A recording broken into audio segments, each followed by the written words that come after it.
আগে এক বাটি জল দিয়ে দিলাম।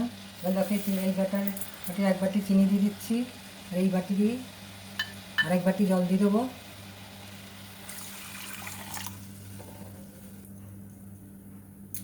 দেড় বাটি জল দিয়ে দিলাম, এক বাটি চিনি দিয়েছি, সামান্য একটু ফুড কালার দিয়ে দিচ্ছি কেশরের।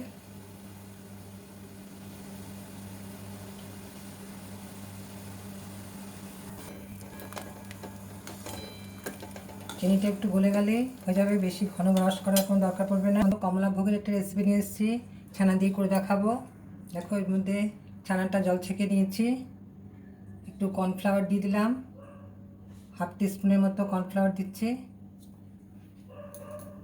একটু সুজি দেবো,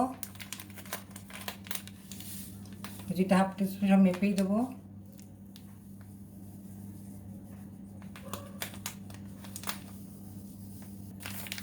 সুজি হাফ টিস্পুন দিয়ে দিলাম, একটু চিনি দিচ্ছি,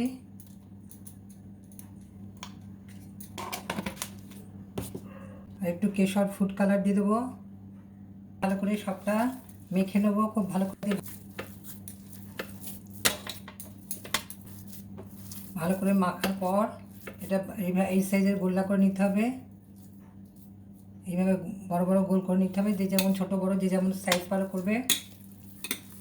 এবার আমি চিনি রসটা করতে দেবো।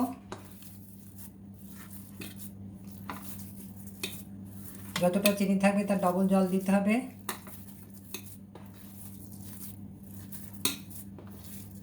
আচ্ছা আমি এবার তোমাদের চিনি রসটা করবো। দেখো এবার রসটা তৈরি হয়ে গেছে, রসটা অফ করে দিলাম।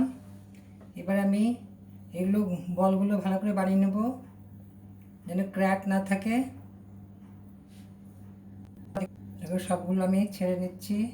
এইভাবে গোলটা ভালো করে করতে হবে যেন ক্র্যাক না থাকে। এবার এটার মধ্যে ভালো করে ফুটিয়ে নেবো একবার, দিয়ে 10 মিনিট চাপা দিয়ে রাখবো ফুটিয়ে। ফুটতে ফুটতে এটা ওপর দিকে ভেসে উঠবে, তখন বোঝা যাবে।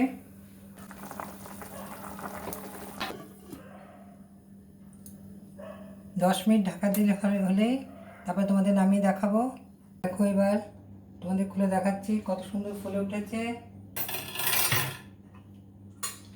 তোমাদের এটা সার্ভ করে দেখাবো, এরপরে তোমাদের এবার সার্ভ করে দেখাচ্ছি। দেখতে পাচ্ছ কত সুন্দর ফুলে উঠেছে, যেমন সফট একদম নরম তুলতুল করছে, গরম। দারুণ রেসিপি। আশা করি রেসিপিটা তোমাদের ভালো লেগেছে। ভালো লাগলে তোমরা আমার চ্যানেলটা সাবস্ক্রাইব করে নেওয়ার অনুরোধ রইল।